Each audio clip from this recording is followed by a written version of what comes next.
morning, everyone. This is gonna be real old school, real shadowed. I'm sorry I'm doing this super quickly, but how on earth are we already done with February? Let's get into it.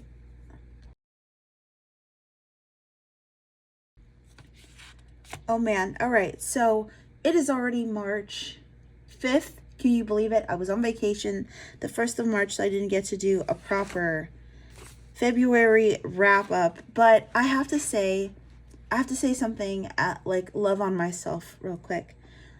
I used to be the type of person that when I would get paid much later, it would ruin everything. I would ruin everything because I just straight up didn't know how to budget. I didn't know what I was doing. And now I'm officially in a place where I only grocery shop twice a month, and not only was able to go on vacation and go under budget with my vacation, but I was also able to come back. Yesterday, I finally was able to get around to shopping for groceries. So let's talk about how I did. Now, February is a little loosey-goosey. I think I'm getting the handle of a monthly budget. I ended up paying my March rent mid-month. That ended up being $16.45 because of the $100 credit. Light was $163, which is par for the course because it has been cold. Internet was $78.50, and then my phone actually was $125 because my actual like little phone that this is recording on, iPhone 13, I think. Yep, she old, but she works and she does her job. Groceries came out to $230, which was well under the $400 budget, which is kind of nice. Hang on. That doesn't sound right. Oh, actually, that is right because I didn't do the last bit of grocery shopping until today. Eating out was a little bit higher because I did take my aunt out to eat at the Cheesecake Factory at $140.93 altogether. Diana's cat insurance was $28.61 as per usual. Gas was $76.67. I just need to face the music with two things, with groceries and with gas. Gas, I spend about $80 for gas. And then groceries, I tend to spend over. I'm going to factor for that. We'll get to that.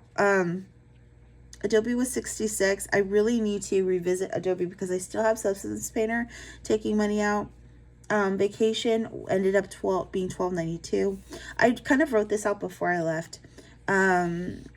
BECU, I ended up paying $1,984, which is really rad. Student loans got $100. Hulu was $22. Spotify was $13. Events were $92. This was really honestly where the food budget should have gone to, like the eating out. I think I kind of doubled up there. So Diana, I spent $124 on her food, which is something to note. And then luckily I didn't spend anything for the vet. Nothing on art. I didn't really save for my car just yet. Gifts actually, no, that was for March. Gifts didn't get anything, and emergency fund thankfully also didn't need to be spent. Some of the goals that I did meet was that most of my tax return did in fact go towards BECU, which made a nice sizable dent. And then, oh my gosh, I had mentioned this in my last video, but I accidentally automatically scheduled another $500 to go to debt. So realistically, I only have $13.53 left going towards debt.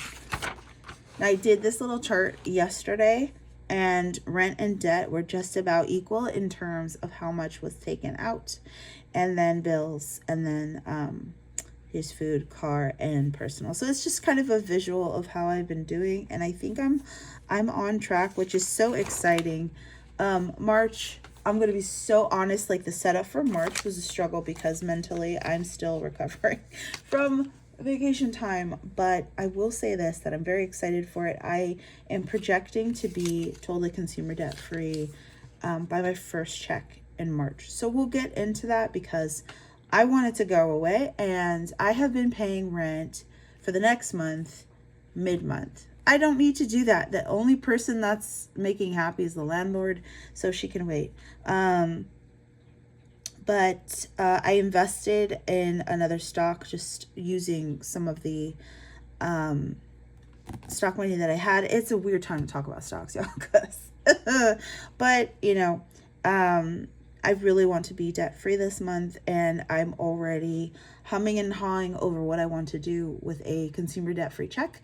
And then eventually, like, the plan is to give myself 1 month of continuing to pay the minimal for student loan. Just 1 month, I get a breather, and then the next month is where I hammer at it, as well as my tiny house. My tiny house is going to be my priority, but at least $500 a month is going to be going towards student loans until basically that down payment for tiny house is locked down.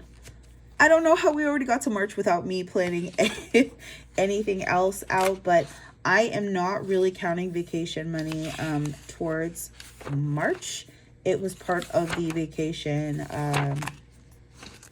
budget, but I'm really happy and I'm proud and I'm excited to be in March. I'm so excited for spring, and honestly, I want to show you guys, like, I haven't set it up yet. I'm going to dedicate a little bit of time today now that I'm done. My grocery trip was actually even under, which is fantastic, and all I need is some more coffee beans. So that's just a super duper pooper scooper quick wrap up of what it's looking like for us, and I'll probably sneak in a little March setup next time around in the video. But I just wanted to show y'all how I'm doing. I really did used to be that person who could just would struggle with not just two checks, but just the checks that really came in mid-month. So if you found this helpful, please feel free to subscribe, like, and share with folks who you think might benefit from this. I know that 92% of readers are not subscribed, so please subscribe and support my little Frugal Latina channel. Again, my name is Becca. I'm just so dang happy to be here. It's time to start work. It was good chatting with y'all, and I will see you in the next video. Adios.